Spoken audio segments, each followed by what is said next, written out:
Hi, welcome to Unspoken History. My name is Keisha. Thank you for joining me today. Um, I came across some information a while ago. It was a 13-year-old girl who had done I think she was doing her own heritage, family tree. But her grandfather had spent the last 60 years prior to her doing this project doing a deep dive on the presidents. And so with her that information and then added in her genealogy because I guess their family line is related to one of these presidents, Barack Obama to be specific, and this is a white family. They found that every single United States president, they're all related, including Barack Obama. So from the time when Barack Obama was president all the way back, every single president is related to Barack Obama. Isn't that interesting? I thought it was quite interesting since we've been voting for the last 260 years, or Americans have been voting for the last 260 years, and somehow voting for the same family all this time. I don't know.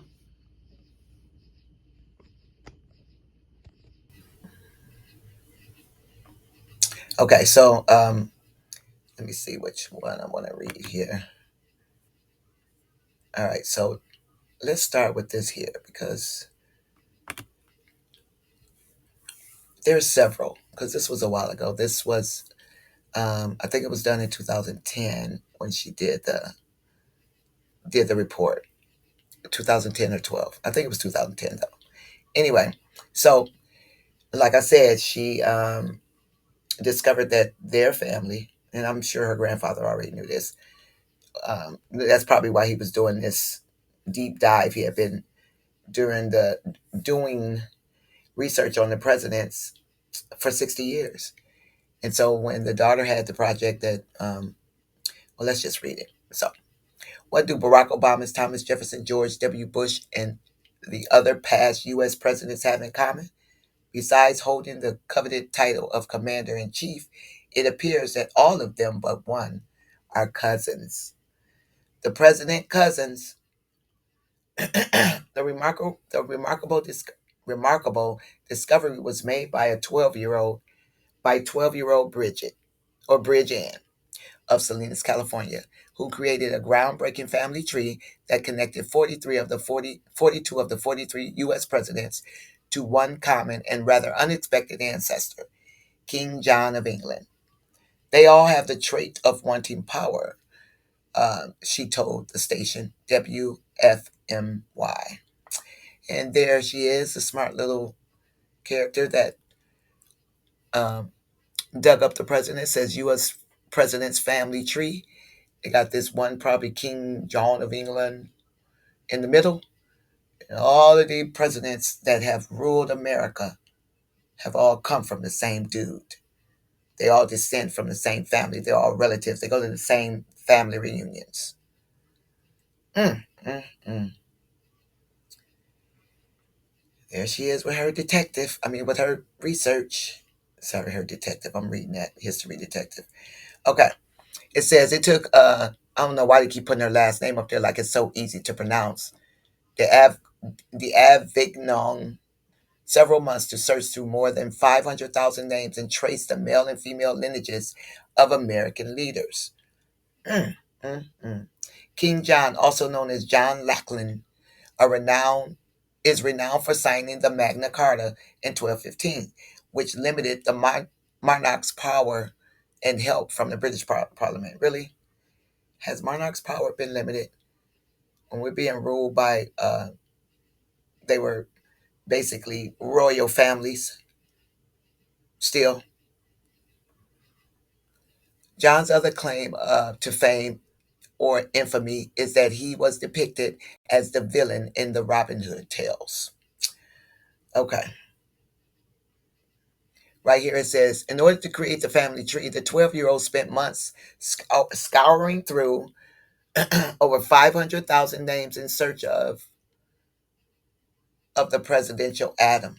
Her 80-year-old grandfather, who has been tracing roots for nearly 60 years or 60 decades, sorry, that's 60 years, 6 decades, helped her make the presidential link. Uh, Bridget Ann started with the first U.S. president, George Washington. She traced both the male and female family lines to make the connection. Prior to that, prior to that discovery, I'm putting that in there because I'm not going to keep trying to pronounce her last name. Genealogists were only able to link 22 families of presidents, likely because they only focused on male bloodlines. The only former commander in chief not linked to King John is the eighth president, Martin van Buren, who had Dutch roots. Mm, mm, mm. The team also found out that she is the 18th cousin of President Barack Obama. She even wrote to her newfound relative a letter to share her findings with him. So far, however, Bridget said she received only a genetic response from the White House. A generic, sorry, generic response from the White House. Mm, mm, mm.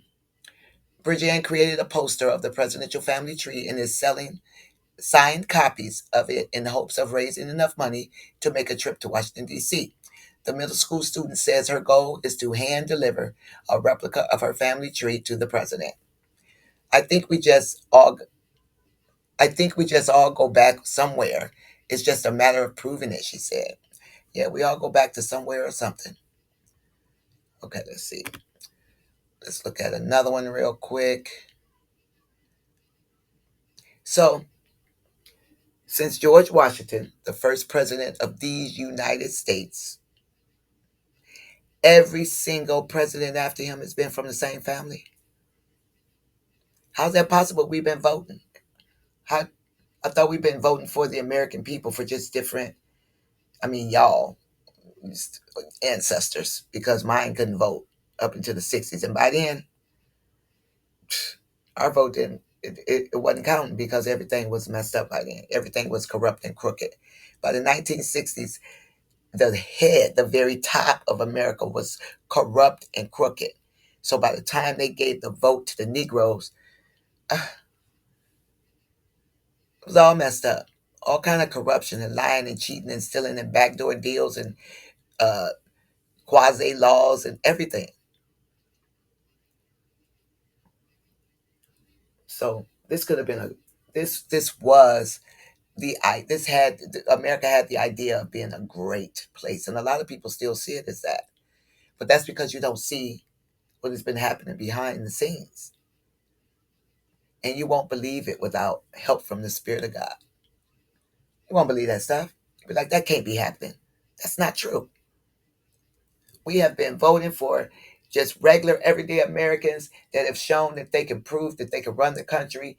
They understand politics. They understand this, that, and whatever.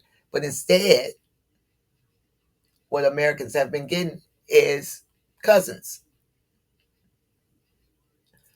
a bunch of relatives getting together, deciding how they're going to rule you. Mm. So it's in Elite Daily, the Daily Mail, Santa Cruz Sentinel. So yeah, this was a little while ago that she discovered this. It was during Barack Obama's presidency. Nearly all, basically all of them are related. Okay, they're all related except for one. And how he got snuck in there, who knows? And this was during Barack Obama. So let's see. After Barack Obama, there was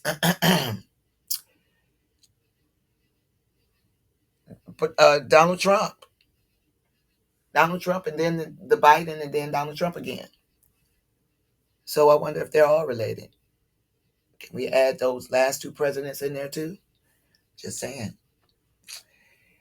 Is ruling in the genes? All presidents bar one are directly descended from a medieval king, English king.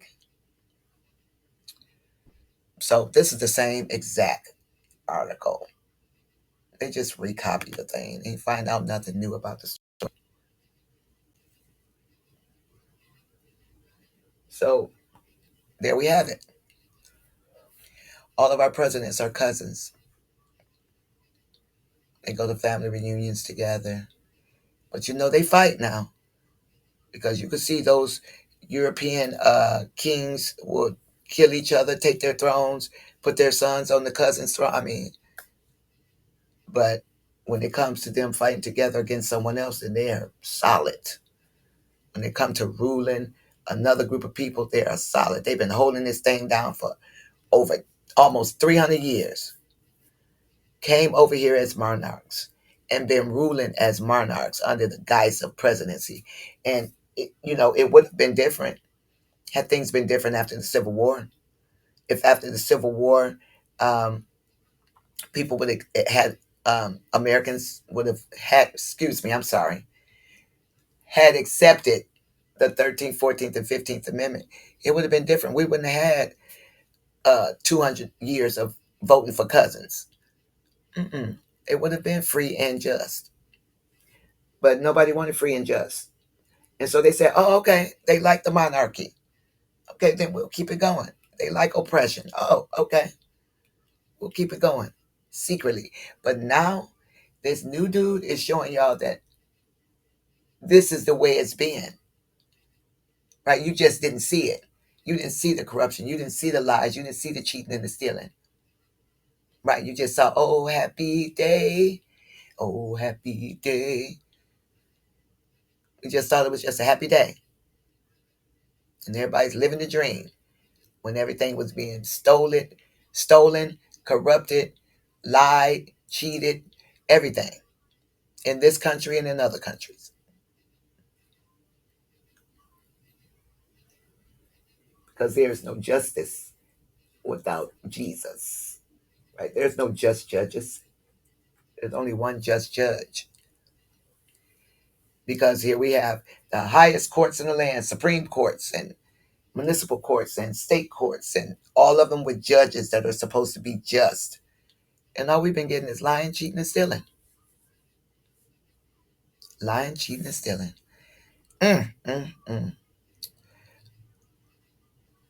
Wow. So if you want to get one of these here, presidential, what they call it, family tree, you can buy one from Old Bridge Ann. She was, so that was 15 years ago. She, 25? No. You have 15, 10, that's 25, 20, 28. She's a very grown woman now. But you can get you one of them posters so you can see all of your relative presidents. Mm, mm, mm. That was shocking to me. Just shocking. Mm, mm, mm. I believe the next two or the last two after Barack Obama also, who knows. But I personally thought that Donald Trump was a monkey wrench. Like, he wasn't supposed to be in there. Like, that was a mess up in the system.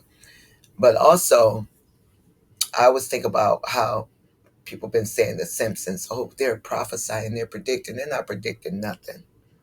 They're just telling the story the way the other side wanted to go. But they're not in charge.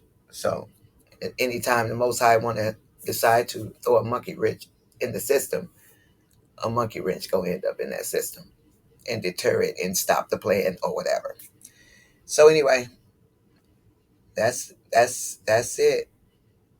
I remember when I read this back then, I thought, wow, that's quite interesting, including Barack Obama. And like I said, didn't have anything to do with white supremacy because that king was probably a brown skinned person. Who knows? Back in England in the 12th century. I think I read somewhere where it says he was so I think they're called the Plantagenets. Um, that was a family of people, and I think they had some Moorish descendancy in their family line. But I'm not sure. Like I said, I think I talked about it in another video. If I didn't, I intended to. But I'm gonna look up some more information on that because I seen a documentary about the Plantagenets, and I think their family did have some more descendancy. So, as I'm just trying to get the understanding that this is not a black and white thing. This is a spiritual war, and uh, The enemy is no, he don't care what you look like. And the Most High don't either. If you're going to follow him, you're going to follow him. It doesn't matter what your skin look like. There's always a new war popping up. You got the war of the skin colors, the war of the hair colors, the war of the hair textures, the war of the men and women, the war with parents and children. Stop. I mean, we should, but we probably won't. Not until Jesus comes, because that's when peace comes. Peace don't come until the peace giver comes. The one that it exudes peace. And there is only one. So thanks for watching. Please like, share, and subscribe, and have a good day.